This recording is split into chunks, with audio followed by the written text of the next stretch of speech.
So, this is the doing the kitchen up video. I must preface this with a health warning.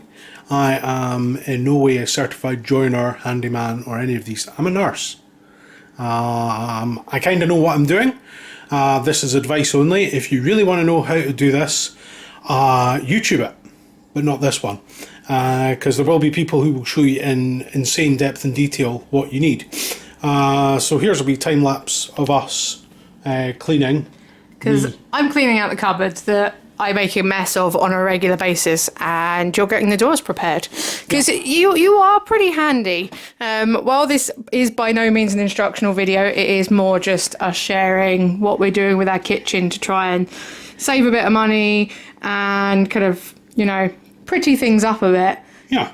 You are still bloody good with things. Well, it's interesting.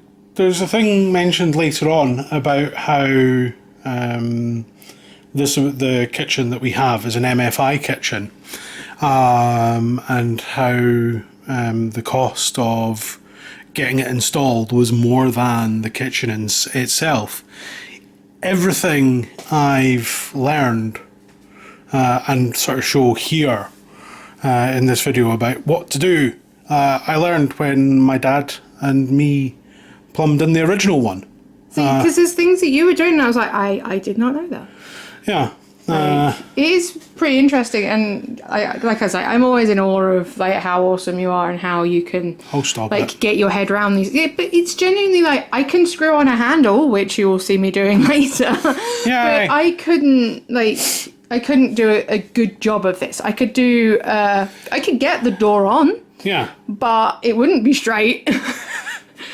It would be brute force and ignorance to get it into place. It wouldn't be necessarily a good job. But anyway, we digress. So this is the other thing. By clearing out all the cupboards, we get to find cool stuff that we forgot about. Yep.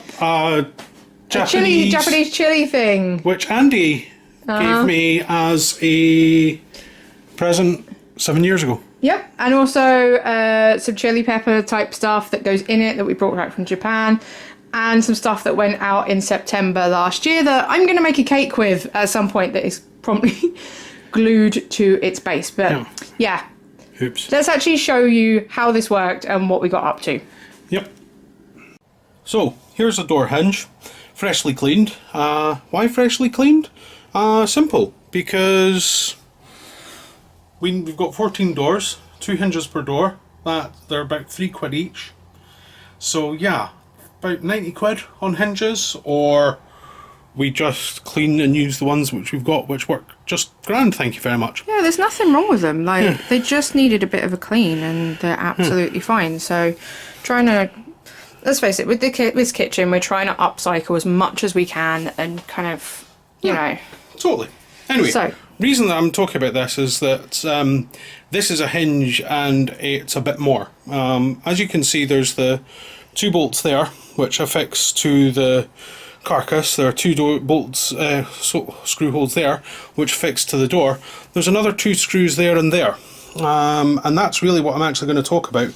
That one there, which is part of the hinge itself, if you screw that in, and I will just do this just now, you will see that the hinge itself is actually moving.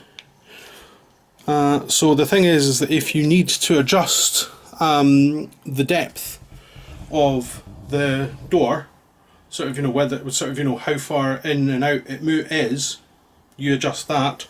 There's the other one there, which I'm not going to do because they're pegs, but that actually adjusts how far in and out the door is. We've got the doors here. We got them pre-drilled with the hinge sockets on the reverse, as you can see. We didn't get them pre-drilled with the handle holes. Reason for this is simple, and that is we didn't know what handles we were going to have, were we going to reuse. If we were going to reuse, and we didn't because frankly they were showing their age, and they wouldn't really have matched these doors, we would then have been locked into, we have to get, whatever handles we get have to be this set size. So, and these ones are bigger as well, so these ones are longer than the ones that we previously had. So yeah, we need to We need to. we needed to like wait and get you to get the drill out. So, I have here an angle which is rustier than hell, which is why it's covered in gaffer tape, because that way, sorry, so that way it doesn't scratch and mark this. Yeah, you've covered it in. And as you can see, there's a mark there at 2.5 centimetres, because I'm going to put a 2.5 centimetre in that way, and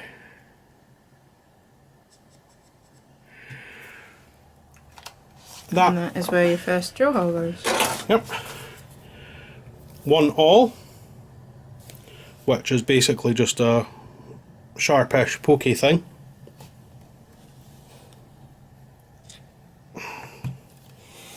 So there you go. I now have my guide hole for my drill. This is going to get noisy, so I'll shut up.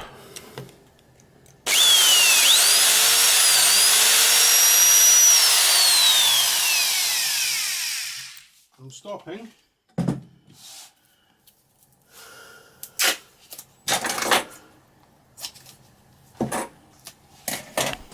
Because I'm going to pop some gaffer tape on the underside to protect it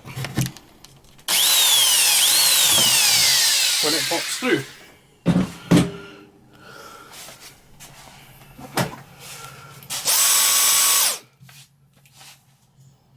So, flip this over.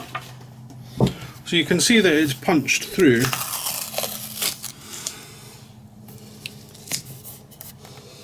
However, what I'll do is I'll use the awl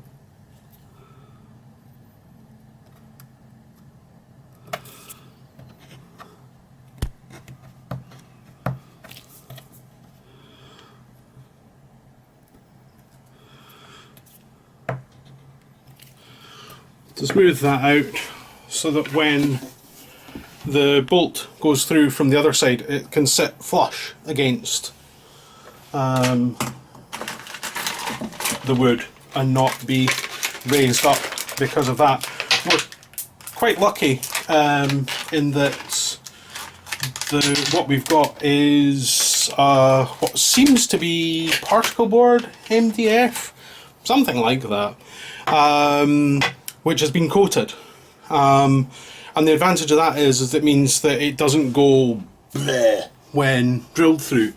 If you were to have actual wood, if you've ever drilled through that and you haven't put a cover over it, the wood almost always splinters, cracks, and it's a complete pain in the backside.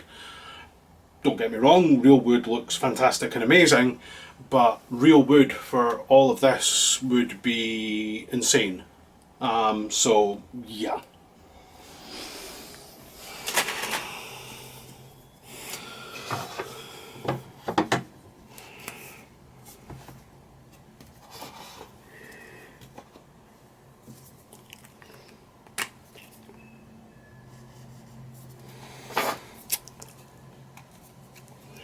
So I've got my mark on one side,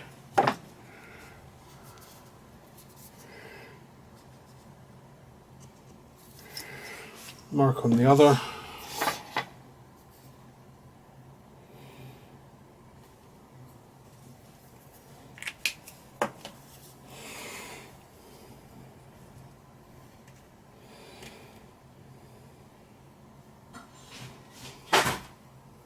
Post arriving in the background.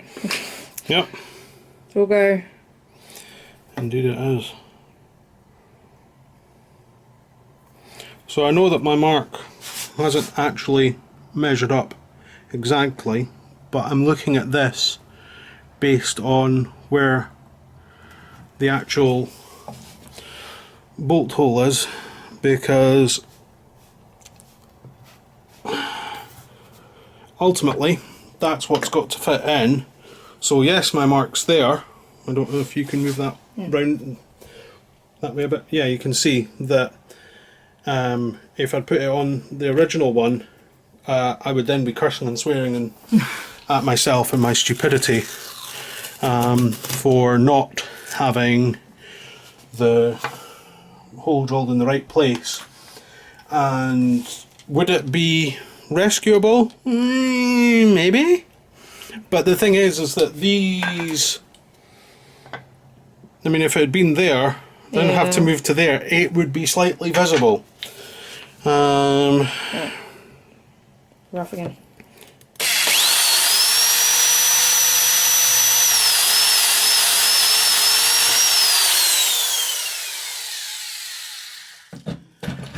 As a man wiser than me once said, measure twice, cut once.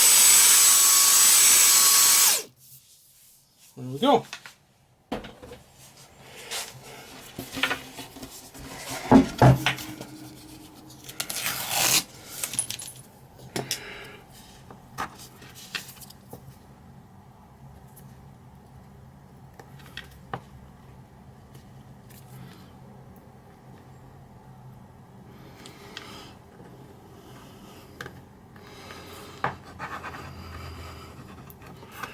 Right.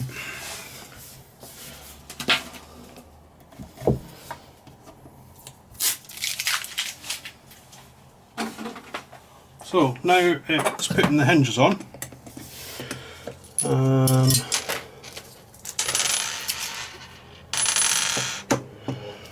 And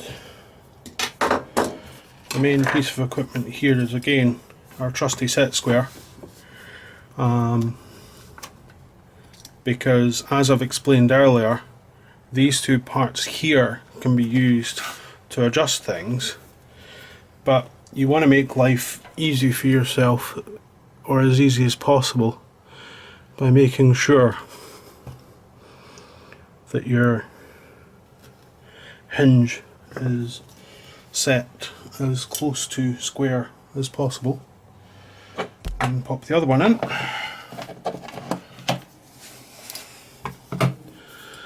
And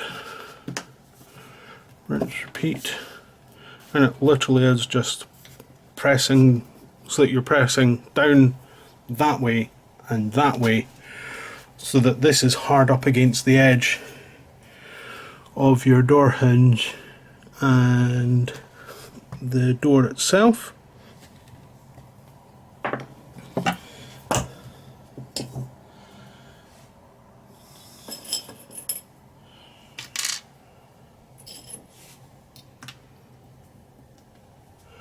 When I took the doors off yesterday, I kept almost all of the screws that were used for two reasons. A, most of them were absolutely fine, so there's no reason not to reuse. And B, to be honest, I don't know if I've actually got screws that are the right size. And it's another thing to buy. Yeah. Which all these little things do really add up. Yeah, because the thing is, if you go to Homebase, which, let's face it, is where we'd go, because it's the closest Yeah, it's just down the road. DIY place we have, a pack of small screws like that, even if it's sort of, you know, the smaller it is, the more it costs, but even if you're only to buy, say, 100, and going on the assumption of replacing absolutely all of them, so that's 2 screws per hinge, yeah, you need to get 100, 150, they'd be like £4 or £5. Yeah. And plus, if you can only buy them in hundreds and we need 150, it means we've got 50 kicking around that either go to waste or sit in the cupboard forevermore, gathering dust. And we've got enough stuff in the cupboards already. Yeah. So there we go. There we go. We have one door with hinges on. Now, it is so easier to do this when you're just putting the door straight onto the hinges and not having to faff around.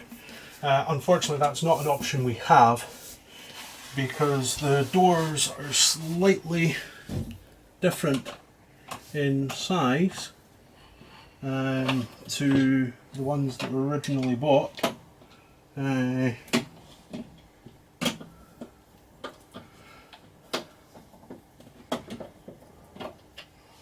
Which Which doesn't surprise me because this is an MFI kitchen. For people that remember MFI. And if you don't, MFI was a kitchen sale place from many years ago. I think it closed about 15 years ago. Or went bankrupt, is probably more accurate. And they always had a sale on. I mean, literally 2 days out of the year, they didn't have a sale, so they could then say... Oh, it's like that sofa place. Yeah. Sofas are the new kitchens. Oh, what's the name of that sofa place? Sofology, DFS. DFS, yes. It's the DFS of kitchens, or was the DFS of kitchens. Yep. So... I mean, don't get me wrong. This kitchen, when new, was pretty nifty. I can't remember how much it cost in total, but this L part, because the one behind me, was an aftermarket edition, so to speak. That was about £500, £600 for the units, the doors, the worktop. Wow. Yeah. Now granted that was 18, 19 years ago. But even still, like, we've spent not quite that much, but kicking the back off of it. On doors. On just doors. Yeah. That's insane. Yep. So maybe MFI wasn't all that bad. Yep. And whilst the doors have aged, everything else is frames. fine, yeah. So, you can see the gap that's there. And if we adjust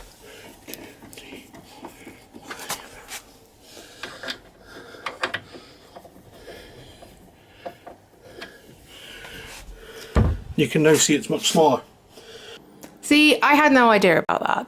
That was what I was talking about when you were like, oh yeah, you just do this and this. And I'm like, okay. See, I can do like a semi-good job of putting handle in. This was the first one I did, so it was a bit of a fight with the damn door. But, yeah. You know, pointy thing, brute force and ignorance, and I got there. But yeah, it's been a lot easier, but at the same time, a lot more time consuming than I thought it would be. But it's looking amazing now. Yeah. It's by no means finished yet. Because we had a bit of a problem with the doors when they were delivered. One of them had a big old scratch across it. Yep. So we've had to kind of get in touch with the company. Gigi's tail. Yep, Gigi's just making an appearance in there. Yep. I'm surprised he hasn't been clambering in these cupboards. Yeah. Oh, one thing I do wish to say before anyone says this, when all the doors were taken off yesterday, the 2 doors under the sink were put on before the end of the night, so Gigi could not get in anywhere near any chemicals or anything. So Don't worry about him. He was covered. We started this last night just to make sure Gigi was safe. Yep. So, yeah, that is the handle on. We have put all of the doors on that we can. The one that is missing is the one that is scratched. And also the drawer covers aren't on yet because you said that's like a whole other animal. Yeah. They're a complete pig, and if I'm going to be leaving one of them because there's the missing door, I can't put the drawer on above it until I have the door, because otherwise it's all going to go horribly, or it has the potential to go horribly, horribly wrong. So yeah, there will be more to follow as the kitchen is finished.